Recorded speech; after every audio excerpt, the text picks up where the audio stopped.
is Sean. Hi, I'm Angela, and we're here as part of the Brain Angela K, presenting the brain injury community Charity. So Sean would like us to talk about So the vision of the charity, well, we have, so many things we want to do. But if we look at it I want. if we look at one pathway, one of the options of how we're going to work this charity and what we would love to see happen, if we took one person with a brain injury, if we held their hand from the beginning, what are we going to do with the person that will change their life? What is this charity going to do for them? Sean literally just asked me this question a few minutes ago. And just sitting here, I can think of, I could throw 4 names out there, 5 names out there, 4 girls and 4 ladies and a gentleman. And they have all literally asked of me the same thing, almost word for word. And they all live in different areas. 3 are in a metropolitan area. 1 is rural and 1 is in the northern area, northern New South Wales. So that's kind of regional, maybe. Yep. Anyway, they have all asked the same thing of me. In a nutshell, they're lonely. This disability is so lonely because on the most part it is invisible. It's hard to explain to people what's actually happening, and it's hard for people to understand. Now, I'm not saying it to kind of dismiss other disabilities that other people may have. I'm not saying that somebody who is wheelchair bound and has lost the use of their legs is not feeling the loneliness that, but this is just what I have found within the community. So for them, what do you want? And they want a friend. In a nutshell, all of them has said, we just want a friend. So, and all of these people have actually got family support around them. It's not like they're on their own or anything like that. They do have family support around them. But it's, so when they say they want a friend, what do you feel that means for them? What does that mean? It means just like anybody else would, being able to pick up the phone and talk to somebody who gets you. So someone else who has been through the same thing, or whether it's someone with a brain injury or not, they just want to be able to have that opportunity to be able to get on the phone and talk with somebody who gets them. They want to go out and do normal things, like what everyone else does. They want to. So there's a sense of loneliness and then isolation.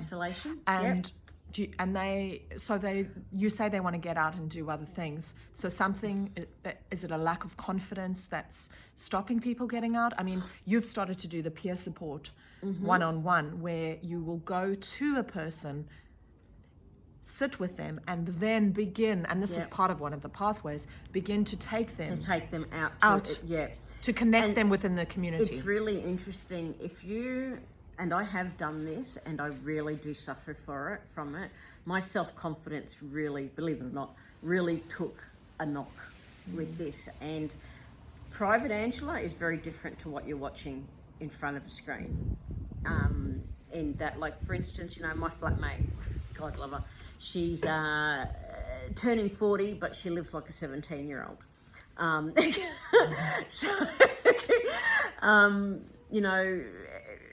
Everyone will, people will come by after a night out on a Friday night kind of thing. And old Ange would have been out there with them, joining in, enjoying themselves, chatting, yada, yada, yada. I locked myself in my room. And that's simply because I'm embarrassed by my limitations. And I don't have the confidence to kind of go up and go, hi, I'm Ange.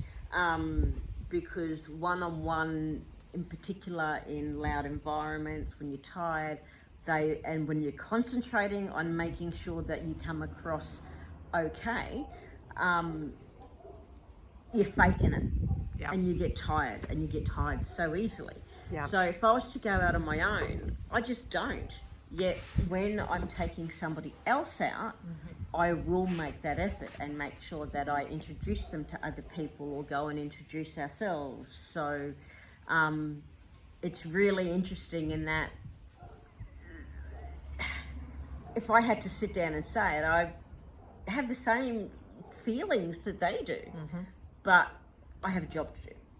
Yes, So, and you have worked out through experience and through massive trial and error what helps you. Correct. And so part of that is you know what it felt like when you first had your brain injury. How many years ago now? 12? How many? 12? 9. 2012. Okay, 2012, that's So right. it was 9, yeah. So, when you slipped through the cracks, when you didn't understand, you didn't know what was there to help you, when nobody recognized and validated what your experience was. So you had that loneliness. And so now you can go to people and take them a few steps further because you are a few steps further, even though you're still experiencing that. So the first thing you do is you go and sit with them. Yep. And so then I'll go and sit with them and talk to them, find out what interests them, find out what they used to like to do and maybe want to do now, or something different might be interesting them now. So we just literally get to know each other. Yeah. That's it. Yeah. It's not a job interview. We're literally just sitting down, having a conversation, getting to know each other. Yeah. And then from that, it's a case of I'll get out and have a look and see what's available in the community. And then go back and, let's go do this, let's go do that. Find something that person wants to do, and we take them out and do that. And then it's about them joining maybe a group that's doing that, or some fellow brain injury people. That's the next step that we're working on. Yeah. So one-on-one peer-to-peer support, and then group peer-to-peer. Correct, because let's face there's it, only one of you. There's only one of me. Until we get more volunteers, hint, hint, nudge, nudge, if you're out there watching. And that, when we say volunteers, we mean those with the brain injury, who would like to be doing what Angela's doing and have a little bit more capacity. Yes. So are further along than some of the people who you're helping. Like you only have to help someone else. You only have to be one or two steps ahead. And it might even be a sideways step, but you've got something, or you've worked out something that you can help someone else Correct. with. A couple of hours a week. Yeah, that would be great. And you want to be supported. You want to get out into the world. And helps everybody. Yeah, helps everyone. So so peer support, that one-on-one.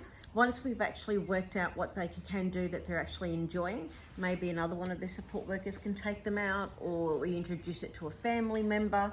And then as we're out and about, you're meeting different people. So that also gives that opportunity to make different friendships. And then, like we have group events and group activities. As they start to happen, we'll introduce people to those as well. And then, those connections will be made, and then the friendships will be made. So, and let's face it, I mean, in a nutshell, there's a lot of us out there that have got really crappy short-term memory. I know somebody who every time I see this person, I have to reintroduce myself. And it's as if we've never met. Yeah. But one of her things is she wants to get out and do things. Yeah. And she remembers that she's been out to do things. She takes photos and puts them up on her wall. Yeah. So she knows that she's gone out, and even though she can't remember at least she's been out. Yeah. And she literally can't. Yeah, you can't remember. Wouldn't remember you the next day. But she wants to get out. She wants to go for ice cream, and she doesn't want to go out with mum. No offense, mum. Doesn't want to go out with mum all the time, and all of those things come into it. Exactly. And I think the other thing to mention, that the work you've been doing with service providers who have clients with brain injuries, and doing the workshops and helping them to understand how better to work with clients with a brain injury. Correct.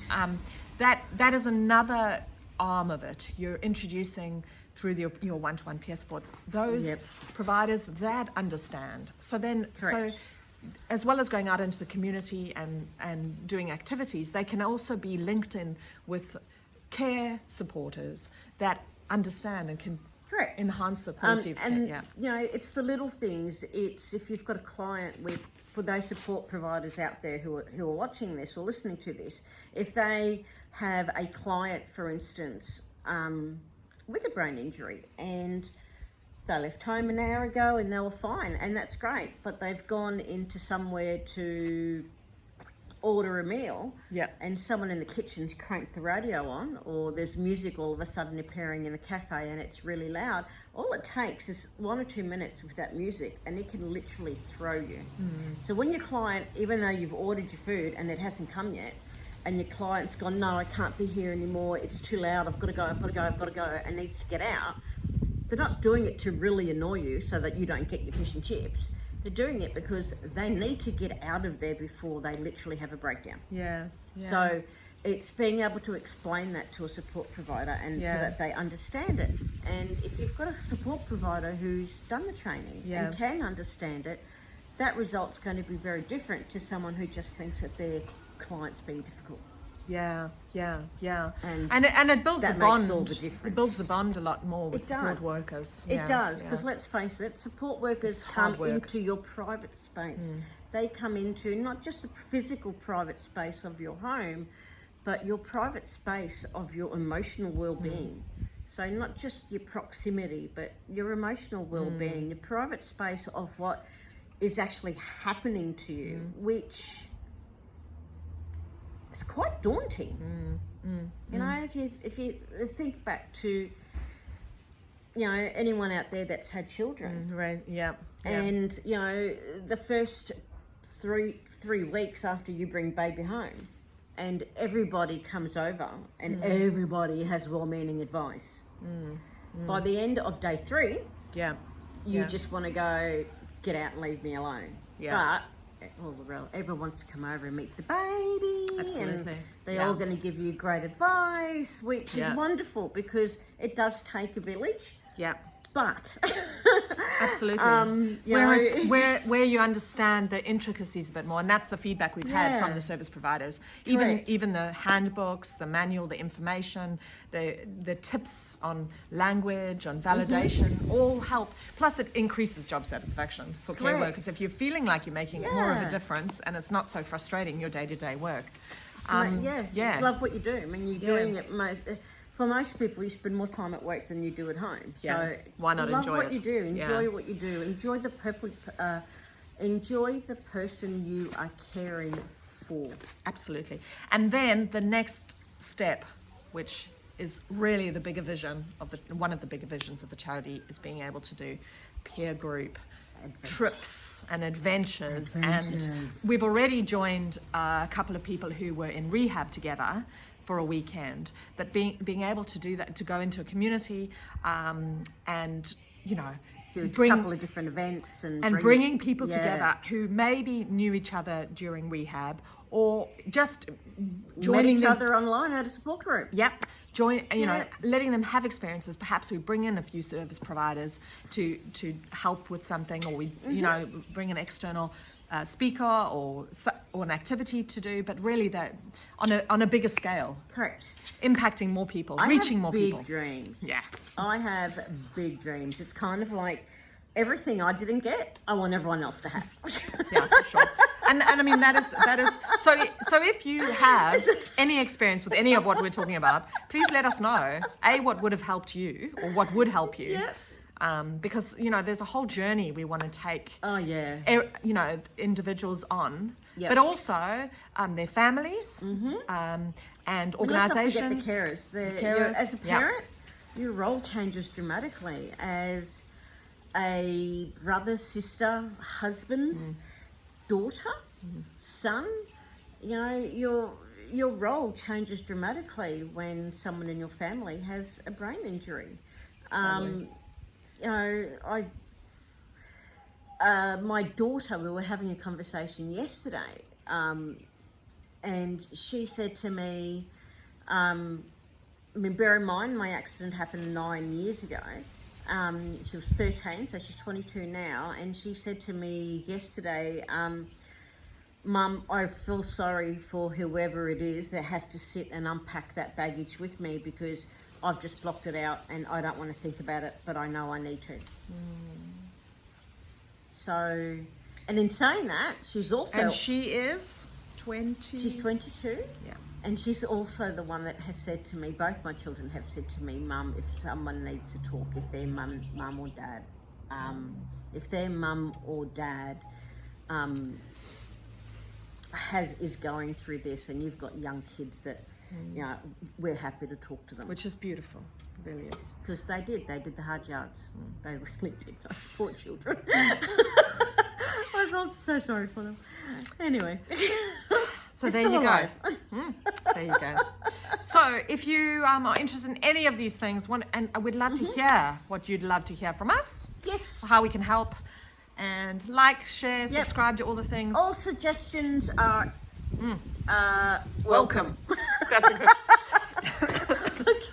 You're demonstrating. Oh my Lord, get it together. We need to find your words. Yeah. Blah, blah, blah. Okay, so and we still have Angela K on the Facebook page and Instagram, but we also have the Brain Injury Community Facebook group, Instagram, website. So please come and play in all our spaces. Get a bit nosy and have a look-see. But yeah, say hi when you're in there. That'd be great. And the YouTube channel will just combine the two, Angela K and Correct. the Brain Injury Community. Yes, definitely. So, hope to see you around, and love to hear from you. Bye. Bye. Thanks.